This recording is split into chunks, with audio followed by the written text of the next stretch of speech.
Good afternoon and welcome to Enhancing the Digital Front Door with Accurate Patient-Provider Matching, a health system CIO Media Inc. production sponsored by Phynd, a simpler company. Just a little housekeeping before we get started. My name is Anthony Guerra. I'm the editor-in-chief of Health Systems CIO, and I'll be your moderator today. We're looking forward to your participation. You can send in your questions or comments at any time in the Q&A box, and we'll take them later in the program. We'll also do a one question poll later to get some feedback from you. Nice way to view the screen. Click on the top center, get it in side by side mode. Then you can adjust the divider to get the video boxes and the slides the size you want them. And it should say speaker view in the top right hand corner. Just so you see how we're going to spend our time today, we're going to first go about 35 to 40 minutes with our main panel discussion featuring Dr. Rick Vaughn, Medical Director of Digital Health, SSM Health, Taylor Hamilton, SVP and Chief Consumer Officer with Ballad Health, and Tom White, CEO with Phynd Technologies, a simpler company. So lots of good stuff to talk about. Let's jump right in. Rick, let's start with you. Can you give us an overview of your organization and your role? Yeah, I work with SSM Healthcare. It's a relatively large healthcare system with hospitals and clinics in 4 different states. I started off there as an internal medicine doc and then became the chief medical information officer, then the VP of population health, and now I work on the digital health team. And one of the things we're working very closely on right now is implementing a provider data application that's going to help us do what this meeting is all about, is matching patients and providers. Real quick, Rick, how does you mentioned a digital health team, the CMIO position which you had?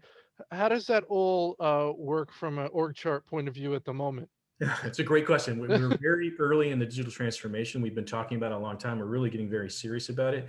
So I report to John Wynn, who's now our chief strategy officer, and he's setting up the digital department. So we're still working through what it's going to look like, but we know it's got to interact very closely with other parts of the business, including our clinical leadership, our operations, and our technology team.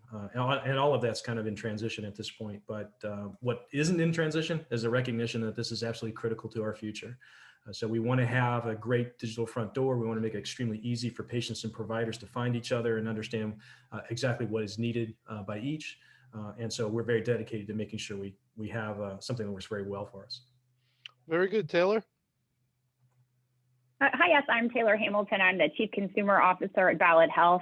A quick overview of our organization, relatively new company. We are the byproduct in a new organization formed by 2 in-market competing health systems, 2 legacy systems, Mountain States Health Alliance and Wellmont Health System. We have about 13,000 team members. We have about 200 provider clinics. We serve 4 states, 22 hospitals. So while we're large, and that sounds like a lot, we have a patient base of about 1.2 million, which is not a lot. Our geography leans more to the rural side of things. So while digital is extremely important to us, and I have a lot of things that I'm excited to share and ask questions as well, but we're also in a position where we are in a broadband desert. We have a lot of different areas of our region that don't have access to broadband. So while we are actively and aggressively going after a digital front door and digital transformation as a system, we're also trying to come up with ways that we can provide access to folks that might not necessarily have access to broadband. Very good, Taylor. Tom? Tom White, CEO of Phynd, a simpler company now. The product name is Simpler Directory. And, I started the company back in 2013, and the idea was to elevate the notion of what a provider means within a healthcare organization. So there's great patient record systems like Epic and Cerner and different ones. There's payer systems that have existed for years, but there's really been no focus on provider solutions. So we wanted to elevate people, places, and services, the raw products that healthcare systems offer to consumers to a higher level and make it easy to find and book those products, those providers directly in the system. And it's interesting with our panel that, you look at SSM and Dean, so 2 large enterprises, they're under one parent organization. And then also with Taylor and the merger of two competing organizations. Modern healthcare is chock full of lots of organizations that are merging, growing, buying, changing, and it's real hard for those organizations to keep up with provider data. And so, what symplr directory, the new name for the product, is really a provider data management solution to focus in on that core issue in an ever-changing world of M&A and growth. How do you manage your provider population in a smart way for your consumers to find those folks? Very good, Tom. All right, Taylor, we're going to start with you here. Let's first define the problem, which Tom did a little bit. Can you give me some common scenarios in which patient provider matching needs to happen? What are the workflows, and what are some of the ways in which it can go wrong or be done suboptimally? Absolutely. So we recently, I wouldn't say recently, started the journey for our digital transformation about, I want to say about 18 months ago. We realized, hey, this is critical. We need to be doing this. I was over marketing communications, and since then have been thrusted into the world of digital transformation, working really closely with IT. As Tom mentioned, we had two competing organizations merged into one. As you can imagine, data is not great, especially in healthcare for whatever reason, especially physician data, as Tom mentioned. So we had not great data from two competing health systems that was merged into one that, in my opinion, was doubly not great data. And we really didn't understand the complexity of the data until we partnered with Phynd and really started peeling back the different layers to figure out what was going on. So we, as part of our digital front door strategy, we understand we need to have a foundation, right? So I would very much say we're still in the foundational stage. We need a really good website. We need really good data. We need a partner. We need a partner for physician search, which is going to lead us to online scheduling, virtual health, and those sorts of things. So when we partnered with Phynd and really started, again, peeling that back, we realized very quickly we needed better data. We needed some data governance. So, working with IT and other departments on data governance, we needed an easy way for the practices and the individual providers to update their own data. As with many organizations, we have varying buckets, and each bucket had their own way of processing, managing, and updating data, and none of that communicated with one another. So we did not have a central repository for all of this. We have an excellent medical services and credentialing department, but it was fragmented because of these different silos. So over the last year, we've been putting a lot of work into coming up with a common set of rules, implementing Phynd and Tom's back end to be our central repository, and also coming up with ways and new processes for each one of our practices and individual providers to be able to update their own data. What's really interesting about that is it's not only great for what we're doing on the consumer-facing side, but there is a lot of downstream that I'm sure Tom can mention with billing, with insurance, with reimbursement. There's a lot of things that when you really start looking at the patient-provider data match, it bleeds into more than just simply, I want to do a Google search and I want this doctor to show up in this location. I mean, there's so much more to it than that when you really start digging into it. Tom, she called you out there. You want to jump in? Sure. Yeah. So I was alluding to it in my intro that, that providers have not been elevated in the IT topography of healthcare. They've been siloed. So you think about the clinical side, there's provider data in the EMR. You think about the marketing side, they have a different database. And then in the payer side is a different database. And so it makes it very challenging for an enterprise to look at one record of a provider. It really doesn't exist. And so the journey that our clients go through with us is we shake that out. We say we want one profile that actually integrates with your EMR, that integrates with your marketing platform, that integrates with your health plan IT systems as well. And so it starts with enrollment. So provider enrollment means not just the credential population. Providers is a broad term. It means referring physicians. It means credential physicians. It means all the locations. I mean, Taylor mentioned that they service a fairly large non-urban markets. So there's going to be locations all over the map, and that they have these broadband deserts. So they need to have locations directly where the consumers are, and the consumers need to be able to find those besides a phone call. And what we're trying to help our clients do is have this simple notion that one profile maps into clinical, financial, so rev cycle, marketing, and then plan management. And it really makes it easier and more efficient for our clients to really manage provider data, and it elevates it in the conversation next to patient data, as a comparable. Um, but yeah, we help with the enrollment of referring physicians. We integrate directly with credentialing software to make sure that the good privileging data comes through within the core profile of the provider. Our clients manage all the networks that providers participate in, and the tiering within the Phynd symplr product as well. So it's multifaceted. It's one profile, but it really speaks to a lot of different workflows and work functions in the healthcare system. Very good. Rick, do you want to either touch on the question on the slide or anything that's been said? Really, all I can do is emphasize exactly what they said, and I think Tom's being a little bit modest. The entity relationship diagram that you can try to draw from this as you think about everything that needs to occur to conclude all the transactions that occur at a site. So you got a provider who's in a plan at a particular site offering a particular service. It gets extremely complicated, and I think Phynd does a good job of sitting down with you and saying, let us help you clean up your mess. And so the mess for us is 7 different credentialing systems that were built out of a company that originally, was a very strong regional company that's now becoming a holding company, but currently doesn't have a central verification office for, Oklahoma, Missouri, Illinois, and Wisconsin, where our providers and where our services are delivered in our clinics and hospitals. So it is a really interesting data problem, which, again, I've called it other words other than interesting. I see Tom smiling. He knows what I'm talking about.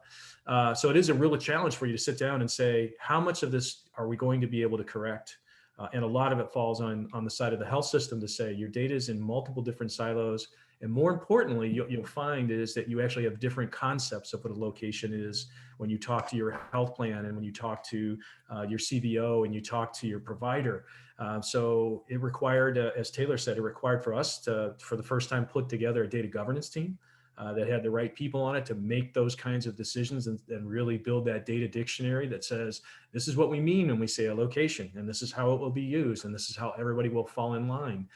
And that will not go away. That's not a project level committee. That is a system level committee that will exist going forward for many of the other reasons that we just elucidated. It doesn't go away. It just, that data needs to continually be managed. So it is an ambitious project, but it's got to get done if you're going to build a really good front door to your organization that will seamlessly and effortlessly connect patients and providers and services and get them paid for. And keep them within a patient's insurance coverage. You've got to have the courage, and you've got to have a good partner to make sure you can get this done. Dr. Vaughn brought up a really good point that I missed, was that it's not just how you stand up the data model, it's how you manage the data model from then on.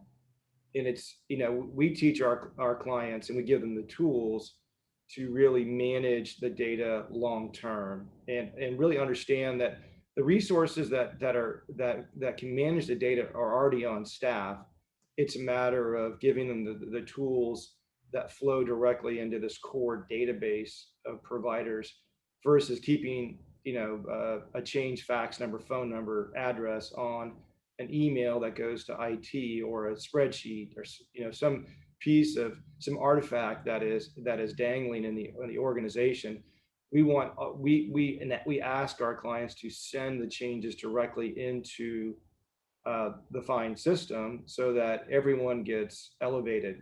All the data elements get elevated at the same time by the organization. So it's a bit of crowdsourcing, but it already exists. It's just not structured, and we structure it. All right, Tom, let's stick with you here. What are the effects of incorrect patient-provider matching? What happens? Take me through it. Yeah, well, I'll run through some quick scenarios. So on the rev cycle side, patient walks in, or is brought into an ER. Their doctor is their doctor is not in the EMR database, which happens about 1 out of 5 times for every patient encounter. And the registration folks build a shell record of the provider. Patient gets triaged, taken care of, patient's discharged, the billing event, the claim event happens, and it bounces back. So the hospital ends up sitting on their receivables, their payables, I guess, the money coming into them for anywhere from 60 to 90 days longer than they should, because the provider didn't exist in their ecosystem beforehand.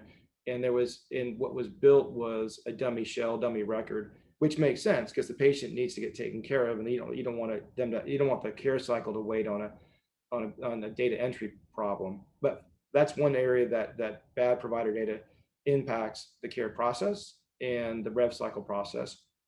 On the matching side, on the public facing website and websites, if a patient has the wrong insurance associated with a provider, that's a terrible experience. If the patient goes to the wrong type of provider, that's a terrible experience. If the patient has to call in and wait on hold for 30 or 40 or 50 minutes on a phone call to fix a wrong linked, wrong search, poorly searched, inaccurate data, that's just a bad experience. And so, we're all spoiled now. I mean, we're spoiled by OpenTable, Amazon. I mean, you can run Uber. we've got instant karma at our fingertips from a consumer perspective, and that needs to get better inside healthcare. Rick, you want to take me through any scenarios you've seen of what getting this wrong can result in? No, I think he covered it pretty well. I think Tom's had a good handle on it, but I do want to emphasize the delay in care, right? So if you're not getting people to the right person, and then remember, we know this, Amazon knows this, any online provider knows this, or a service provider knows this, the number of things that get left in a shopping cart and people just leave and don't ever come back. That's one of the biggest worries I have, is when people reach a certain level of frustration over trying to book an appointment or to get a service, they just quit. Or, again, they may never get the service. They may go to a competitor who has a better setup. But the bottom line is we can't afford that as a healthcare system that's living on a very small margin, that's taking on risk contracts, right? We've got to get our patients, we've got to eliminate that human effort, that frustration level that drives people away from care, because we spend a tremendous amount of time trying to convince them to get care. And we don't want to see that just thrown away because they're having a bad experience trying to make a connection. We want to make that much simpler. And to Tom's point, there are tons of people who are doing manual workarounds right now. If you look at the HR inefficiency that we have around this problem, because there's bad data and people don't, we're relying on manual updating. We're relying on people to call us if they have a change and they don't get around to it, or it's stuck in an email chain, or it's on a spreadsheet somewhere. It just is so frustratingly useless waste of time. And we know our labor force, we just can't afford to have people doing things that aren't of value, especially when it affects how we look to consumers, right? So I just emphasize everything Tom would say and recognize there is a health impact here. Taylor, as the chief consumer officer, you want people to be happy and have good experiences. Well, as our other guests were alluding to, the strain that can be created can literally make people sick, especially if Right. you got an insurance mess. I mean, that can Mm-hmm. make ill people more sick. There's just no question Mm-hmm. about it. So, the goal here is in line with the health system's goal of making people healthy and feel well. Right. Absolutely healthy and well. And when we're talking about how we're going to transform our journey, I mean, one of the first things we looked at was we started really looking at our own analytics on the consumer side of what are people coming to our website for. And they're coming to our website to pay their bill, find a physician, schedule an appointment, which we did not have up until recently, and we're still working through that, and finding a provider that's closest to where they are geographically. And, we believe and have broken down our digital transformation journey into 3 buckets, which is growth, obviously transformation of the journey, and then the building the relationship. Because ultimately, we want the patient or the consumer or the family member to become aware of our organization, have an excellent experience, and then have them get into that relationship cycle with us where we're delivering on our brand promise. I'm going to Ballad Health because it's super easy, or I'm going to SSM because it's easy. They know me. I don't have to mess with anything, and I can get in and see my provider with no problem.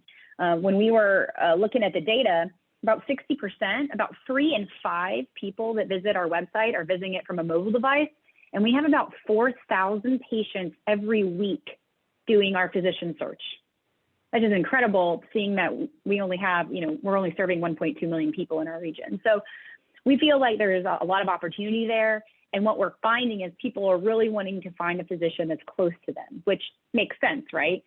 If you live in an urban area, it's easy. I want to go to a primary care doctor, it's probably just a few minutes away. If you live in a rural area, a lot of times people are having to drive an hour or more to get to a provider. So what we're trying to do is we're trying to combine the patient, match the patient with the right provider as close as possible to their home, and sometimes even adding a layer of virtual health onto that, so they're not having to travel very far to find the right care that they need.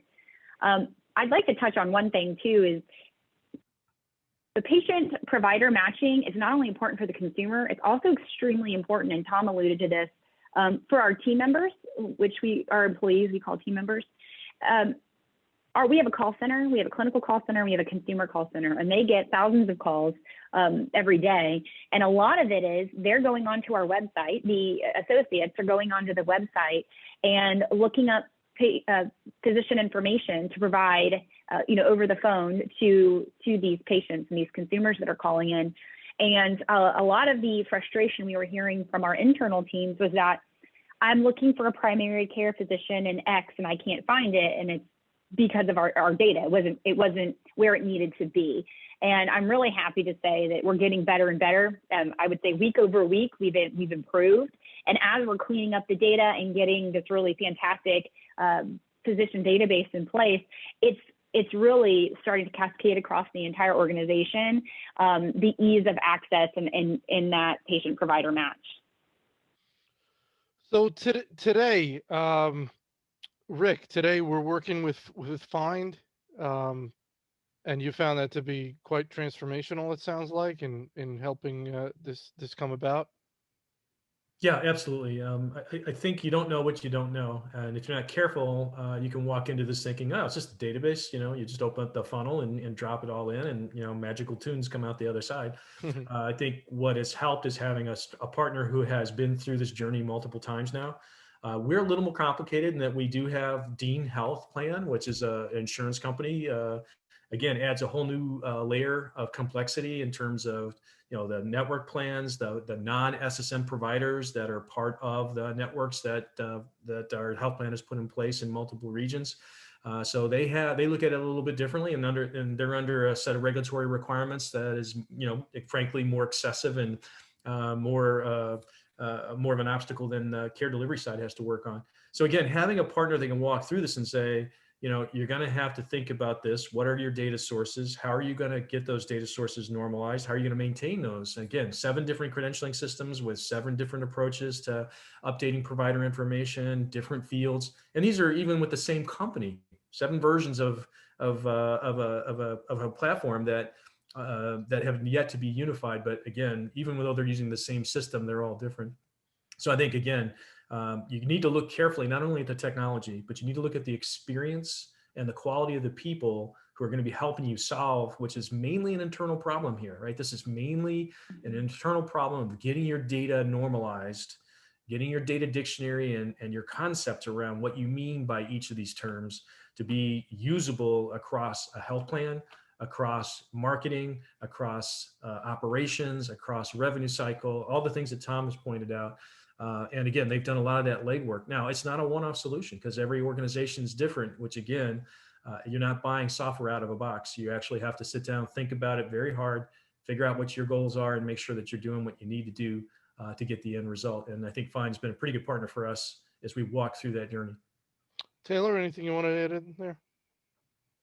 No, I echo what Rick just said. I mean, it's absolutely been a journey. And when I describe this to our executive leadership team, our board of directors, our digital strategy is never going to be done. As with anything with technology, it's this living, breathing thing that we have to constantly pay attention to. And the data and the input of our provider information is extremely important. And we're spending a lot of time on, and a lot of time I'm normalizing it. I think we figured out processes by which we can have it updated, but now what we're looking at is going back to our clinical counsel and talking to them about how we create different categories and naming for certain things. For an example, and this is just an example, cardiology, for instance, when a consumer searches, they're looking for a heart doctor here. I mean, that is the key term in our region. It's heart doctor. And as we're all aware, cardiology has, 50 different ways you can call a cardiologist and what they specialize in and things that they do. So internally, we started looking at it, and even the way we have named different cardiologists is different. One physician might have one naming type, and you might have 3 other physicians that do the same exact thing, but they all, in the categories that we have them labeled, it all looks completely different. So we're actually having to sit down with our clinical counsel, and we're trying to come up with consistent naming across the board that's even going to help refine the output of what our consumers are looking for. So while I would like to say, Phynd has done a wonderful job and we're done with that project and we're moving on, I don't ever think we're going to be done. I just think that we are going to have to continually look internally to get better, but also what do the consumers want? And that's really important too, because it's not, I'm looking for a, echocardiogram. I'm like, at this particular cardiology office, nobody knows exactly what that is. They just want to go to a heart doctor. Mm-hmm.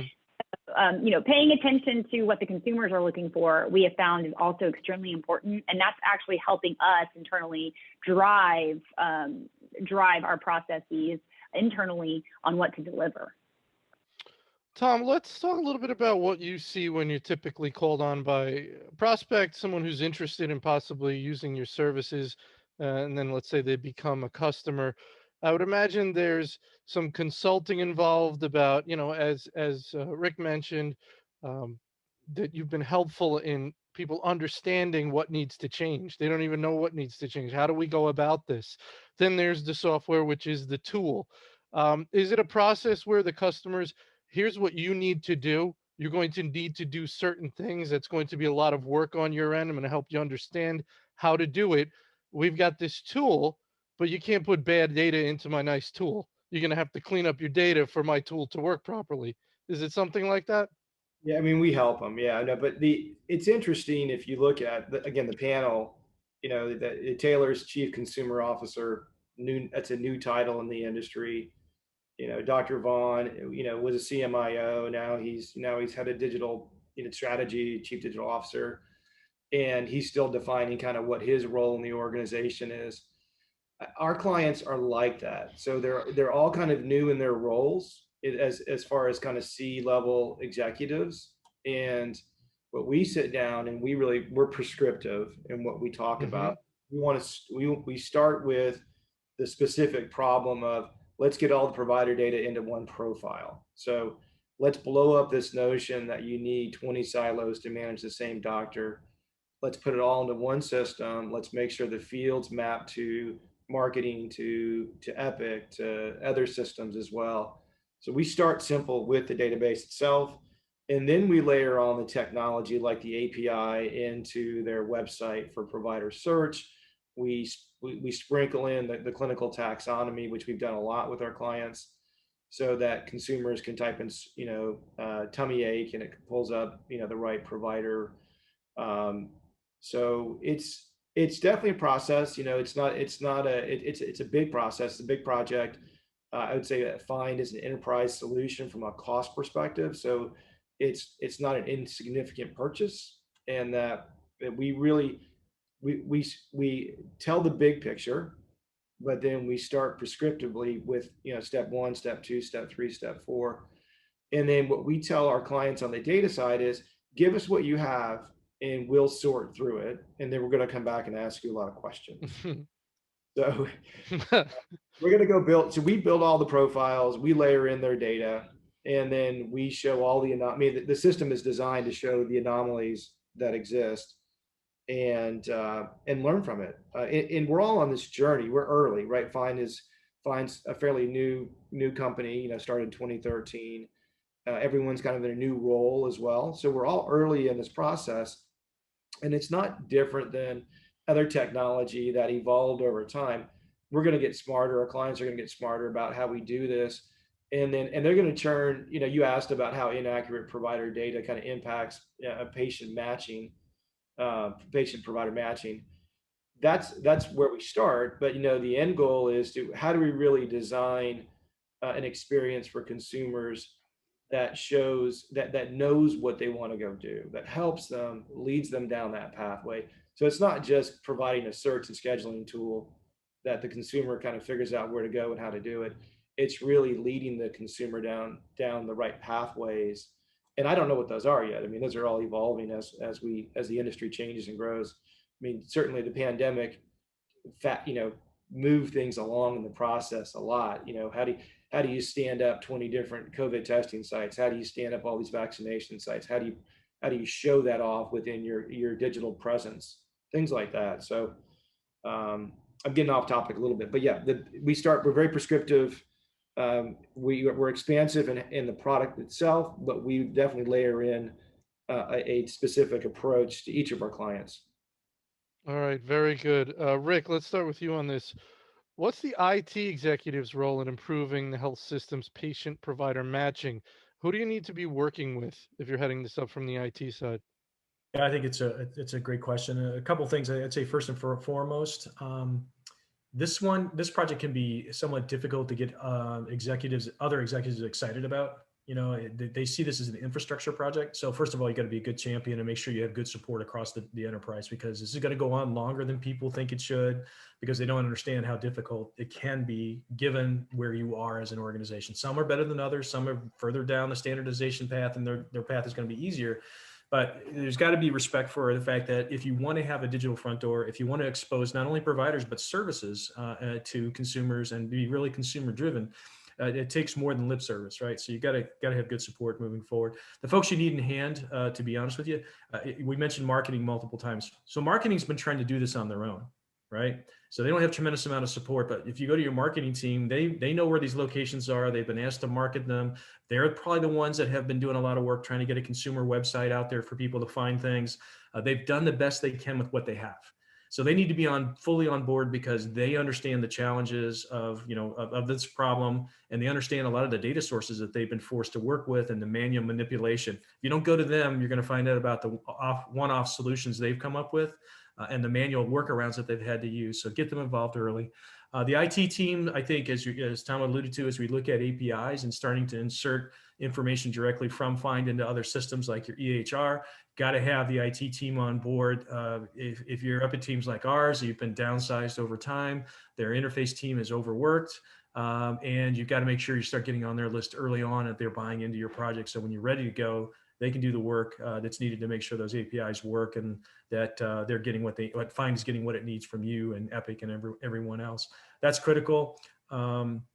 I think obviously if you have a health plan like we do, and you're going to create the master provider data for the entire organization, health plan's got to be involved. They have, again, more stringent requirements. They're under regulation. They're going to add in that layer of the network provider concept. So again, need to get them involved early so that they can really feel like they're owning this. And you don't want to end up with a set of definitions and a database that doesn't work for them, because it's going to be a lot of rework in the end. It'll be a challenge, but it's worth the effort getting it done earlier. So those are the folks I think, at the top layer that you really need to think about. Got to have a steering committee. So again, if you got multiple interests involved here, put yourself together a steering committee with your Phynd folks, so that everybody understands what direction you're going, what the phasing and priority is going to be, and people have proper expectations about what this product's going to do in the first and second and third phases, so that you don't get people misunderstanding what you're trying to get done. That has been critical, and we alluded to earlier. I think Taylor brought it up. You got to have data governance. The leaders aren't going to be smart enough to understand the day-to-day data problems. And you're going to need that long-term anyway, as you become a more complicated organization and you're pushing everything digital. You're going to run into this problem in other systems and other questions. So get your data governance team. If you don't have one, get them up and running, understand who can best represent the different data streams that are out there, and that they understand they need to be part of a bigger solution and not just work on their particular silo. So that's off the top of my head. Those are the folks I think you definitely need to be thinking about as you're starting to get your project up and running. Very good, Taylor. You mentioned you worked in marketing, correct? And Rick was saying how important it is to bring Mm-hmm. marketing on board. Yeah, and as Rick mentioned, I was in that bucket where leading marketing and communications for the organization. We were doing the best we could with the limited resources that we had on that provider data. And when we merged, we had to do several things from the IT side of things to get the foundation set up for the organization. We in the last 3 years, we have gone fully onto Epic, which was a huge lift. On top of the pandemic, mind you, we've gone fully onto Epic, and we also, for one EMR, we had to merge networks to create a new network, which is a huge undertaking. And we had to replace 14,000 computers across the system. So all of that needed to happen before we could do all of these other things. And with marketing communications, outreach, patient experience, what's great in my particular role is all of that rolls up under me. So there's a lot of bandwidth there for the consumer side of things. And what we've done is we've created a champions team, and a lot of the champions that I've put into place are mostly for providing education, getting buy-in, and then helping through their networks, helping us guide the way. But IT, the head of IT and myself, text all day, every day. We have a wonderful working relationship. And if you don't have IT on board, if you're not directly responsible for IT, IT needs to be your best friend, because without that, you're not going to go anywhere. We have our COO, our head of operations, which is extremely important because they can help on their various ops meetings. There's a lot of education and communication that we're doing about our digital transformation efforts. HR is super important.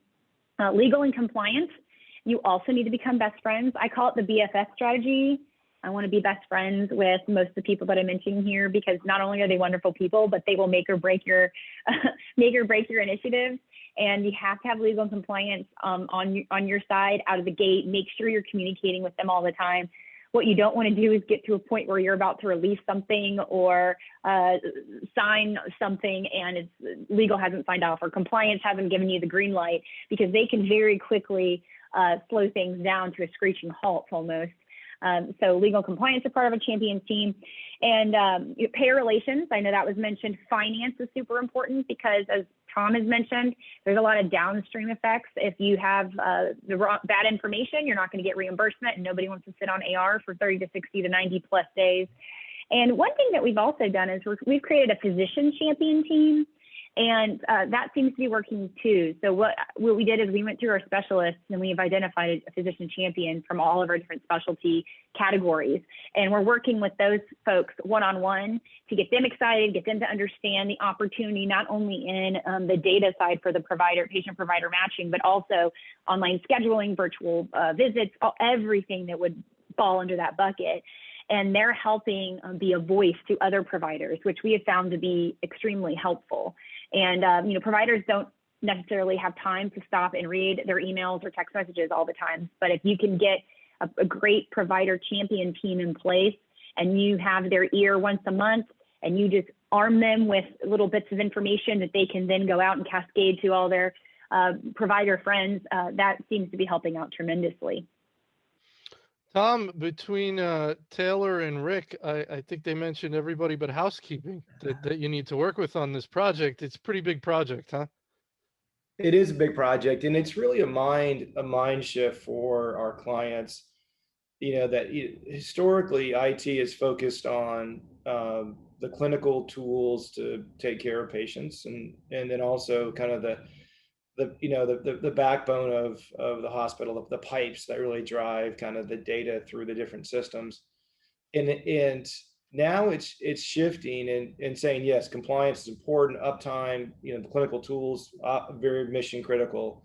But now we really need to do a mind shift over to the consumer side, and really understand that as as Ballad has a new brand, as SSM grows and changes, we need to establish brand identity with consumers through digital tools. And that relationship needs to start and then prosper. And the only way to do that is to invest in IT tools that really build out the digital platform that they have. So yeah, no, I mean, hospitals have been around forever, and they were designed, kind of from a department up strategy. And we look at hospitals and say, we need to break those departments down and look at it as one enterprise, one brand. How do you serve that up? Let's lose the complexity of healthcare from a consumer perspective and really make it simple and easy. So there's a lot, a lot of conversations, and they don't stop. I mean, to Taylor's point, that I'm always, I'm going to have my first, post pandemic or during pandemic trip, a business trip in a year. I'm going to New York, and I'm going to go see one of our big clients out there, and just meet with their C-level executives to make sure they understand that what we're doing and what they're doing is mission critical to their future. Because it really is. You got to look forward. You can't look past right now with digital tools. Tom, you mentioned being prescriptive. You want every vendor, every software provider, everyone wants their clients to be successful. So I would imagine when you meet with clients, you want to make sure they understand what they're going to have to do on there, and that you're not coming in to sell them something that they just turn on and they're done, right? I mean, you want them to really understand what it's going to take. Yeah, I mean, if you look at both the processes before Taylor purchased and also before Dr. Vaughn purchased, they were long, long cycles of communication, statements of work, really defining what the project was going to be before we ever signed anything. And we don't know all the bumps and twists and turns in the process, but we know a lot of them, and we try to lay those out. But these, it's not a short sales cycle. It's not, I wouldn't say it's a short implementation cycle either. It's a journey for sure, but it's a wholesale transformation. Tom, what's your advice for health systems that they're not ready sort of to go down the road of getting a partner like Find? They're not ready for that yet, but they want to get ready. They know they want to go down this road. What can they do on their own to be better prepared for when they do bring someone like you in? They need to hire somebody like Taylor or Dr. Vaughn. So they need to really build out an office that represents the digital future, whatever that is, whether it's chief consumer officer, chief digital officer. I've seen a number of different titles, but they really need to spend money on a resource that is looking at their enterprise and saying, what I know we don't have the budget cycle this year, but let's put a budget in place for next year, the year or the year after, that really speaks to the digital opportunity that's out there. Um, Band-aid wise, I mean, they can look at their provider search and and manage the data better, but it's just hard. I mean, it's all spreadsheets, and it's a real manual process, and so they're always going to be behind the data cycle as far as having bad data on their search tools. All right, let's go to our Ask a Co-panelist. Tom, do you have a question for one or both of your co-panelists? Yeah, so Dr. Vaughn, on the Dean side, so SSM Dean is, it's Dr. Vaughn mentioned, it's a parent entity with basically an operational healthcare system, and then Dean is a big health plan in Wisconsin primarily, but I know growing. On the Dean side, I'm just curious, not what person, but what role was the champion at Dean? Yeah, And I'm trying to think of the formal title, but this is a person who's actually has a lot of influence over all the network support. So this person understands all the networks and has all the folks that work underneath her that actually manage the different provider networks.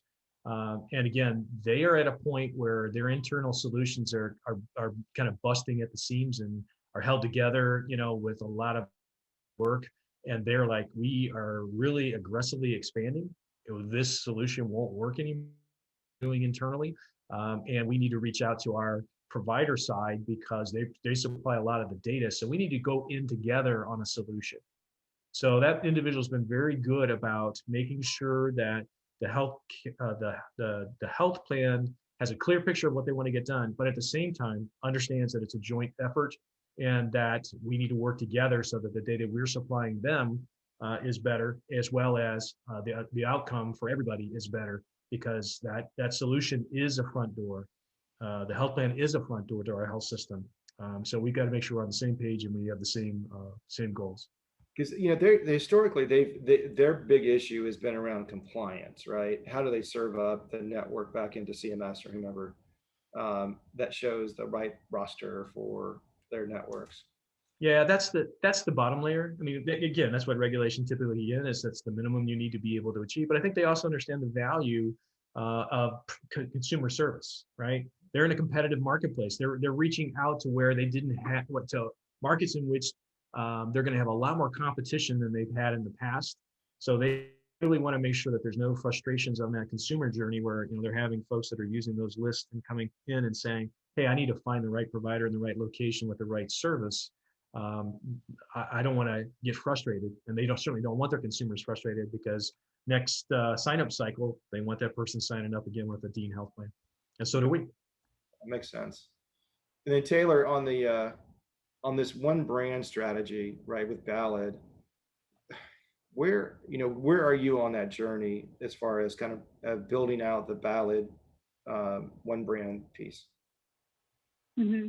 Well, so, we started out foundational, and, we're still working on some of those foundational pieces. In the last year, we've done provider search, we've done online scheduling. Well, we're working on online scheduling.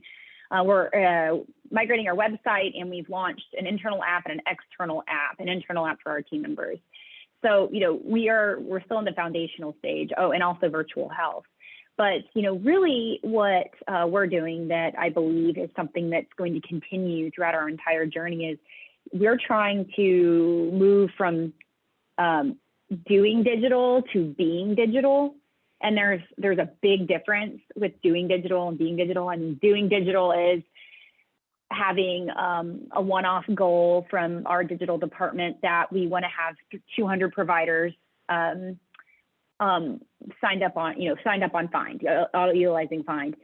Being digital it is a top-down strategy from the very top of our organization that's setting forth KPIs and metrics that is going to impact daily operations, where by the end of FY22, we want this many providers live on online scheduling, we'll have this many virtual visits. So we're really trying to shift from, we're doing some digital things to having an enterprise-wide strategy where everyone is bought in and thinking about how do we transform the journey, the Ballad Health journey, to being digital. So that's really a big part of it. Does your CEO completely buy into that? I mean, what's on the C-suite level? What's their not belief, but their backing of what you're doing? 100%. 100%. We are fully committed, excited. Our board of directors is 100% on board. We started this journey. We have a consulting partner that we talk to, and in a relationship with them that we talked to about 2 years ago about the importance of digital transformation. And when I had a meeting with them, and when I left, I texted our CFO and said, "Oh man, I need X dollars to spend every year on digital." And she wrote back, "LOL." And then we started having these great conversations. And we have a really intelligent leadership team and board of directors, extremely committed to the region and to the organization, but also they get it. They see what's happening in the market. They see the external groups that are trying to come in and slowly chip away at the hospital's market share, which is fine, and that's part of the industry we're in, right? So we really want what's best for the patient, and what we believe is best for the patient is to create this seamless experience for them where they want to do business with us because they trust our organization, they trust their providers, they know it's easy and it's close to home. Will there always be these external influences? Absolutely. I mean, Walgreens, CVS, Amazon, you name it, right? People are getting into digital health, and they're slowly starting to move some of those patients. But I truly believe that when we're talking about digital, you're going to continue to have this convergence of digital and physical touch points. And no matter how technologically advanced we get, I truly believe you're still going to have that physical relationship and bond with that patient at some point. At some point, you're going to have to get in your car and you're going to have to drive either to the hospital or to the doctor's office. And you're going to want to have that relationship and know that you can trust that person that's down the street or an hour away. So really, that's what we're working on. We're working on that bond, creating that impenetrable bond between not the health system, but yes, the health system, the providers, and the patient or the consumer, because we know that's not going to go anywhere. Right. No, it's a great point. I mean, the digital tools become the safety net for the consumer. If that provider retires, moves, who's next, right? And it's always, healthcare is such a word of mouth historically. What doctor do you have? Do you like that doctor? I need to go see this specialist. Who do you know? And digital tools can solve that referral problem if they're done the right way, and they can be that safety net for the consumer. So that's great you're doing that. Awesome. All right, we're running a little short on time. I want to give everyone a chance for a final thought, piece of advice, and let's envision who we're speaking to. We're speaking to healthcare IT leaders who are looking at this problem, perhaps not as far along as you are. What's your best advice for them? Rick, let's start with you. Get started now. I think Tom alluded to this earlier, but get started now. I mean, this is foundational, right? You've got to understand your services, your providers, your networks, all the things that we've been talking about for the last hour. So getting your arms around this and recognizing that, hey, if I really want to be digital, and I like being digital versus saying you're digital. I would add one more layer, being consumer oriented, other than saying you're consumer oriented. Really understanding what that means and how you're going to shorten the journey and make it easier and actually even delightful for people to navigate your system requires you to figure out how you're going to connect services and show people where they need to go. So I would get started early. If you're not, go beyond consideration and start laying down a plan. Taylor? Yeah, I echo Rick's comments, and also add extra padding into your timeline. Because you can think you're as prepared as possible, and as we have all alluded to on this call, you're going to run into something that you didn't know until you know, or until you find it. What we've learned is we add a little bit of extra time onto what we have an internal deadline to our champions team of, hey, it's going to happen on X, but then we add a week or two or even more based on whatever it is we're going live with, just to make sure there's no surprises at the last minute. I'd also encourage these teams to start thinking, or the folks on this call to start thinking about who you're going to have on either your steering team or champions team, whatever you want to call it, and start that socialization now, because it was about a year. I've been doing it for about a year, and we're continuing to talk. Socialization and education is so important. And if you can start that early as well, you'll be off to a really great start. Tom? Yeah, I think that all the things that have been said are fantastic and right on. The market itself is moving really fast, and Taylor mentioned, Amazon and other, CVS and all these different companies that are trying to establish beachhead relationships with your customers, your consumers, and they're going to go deeper into your space. And so we think that healthcare systems should go deeper into their space, go up the stack from a search perspective, not just have a great search page, search the scheduling tool that, that's table stakes, but really look at how when consumers are looking for healthcare, how you can be front and center from a brand perspective with them. And that's all about platform tools. It's foundational. It's this change process we're talking about. You got to get started now. But just know that that other organizations are going deeper into your stack right now, and you need tools to fight back on those, we think. All right, excellent. That's about all we had time for today. Regarding continual education, you could use the final slide in this deck. You'll get an email when the on-demand recording of this event is ready for viewing. If you want to sponsor an event with us, you can reach out to Nancy Wilcox from our team, and you can go to our website to register for upcoming webinars. With that, I want to thank our tremendous panel, Taylor Hamilton, Dr. Rick Vaughn, and Tom White. I want to thank our sponsor, Find, a Simpler company, for sponsoring the event, making it possible. And I want to thank you, our attendees. And with that, everybody have a wonderful day. Thank you. Take care, Thanks, guys. everybody. Thank Thank you. you.